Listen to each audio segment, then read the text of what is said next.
கருணாநிதி குடும்பத்திலே இருந்தவர்கள், திரு ஸ்டாலின் குடும்பத்தில் இருந்தவர்களுக்கு தான் ஆட்சியிலும் பங்கு, அதிகாரத்திலும் பங்கு. அப்படிப்பட்ட நிலைமைதான் திமுக இருக்குது. அனைத்து இந்திய அண்ணா திராவிட முன்னேற்ற கழகத்தில் அப்படி இல்ல. ஜனநாயகம் உள்ள ஒரு இயக்கம். யார் வேண்டாலும் உழைத்தால், கட்சிக்கு விசுவாசமா இருந்தால் உச்சபட்ச பதவிக்கு வர முடியும். திமுக வர முடியுமா? வர முடியுங்களா? ஒரு கிளை செயலாளர் அண்ணா திமுக பொதுச் செயலாளர் வர முடியுமா?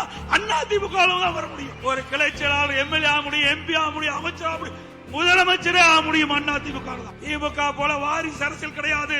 குடும்ப ஆட்சி இல்ல, மன்னர் ஆட்சி இல்ல. அண்ணா திமுக ஒரு ஜனநாயகம் உள்ள ஒரு கட்சி. ஏழைகளுக்கும் இடம் உண்டு, உழைப்பவர்களுக்கும் இடம் உண்டு.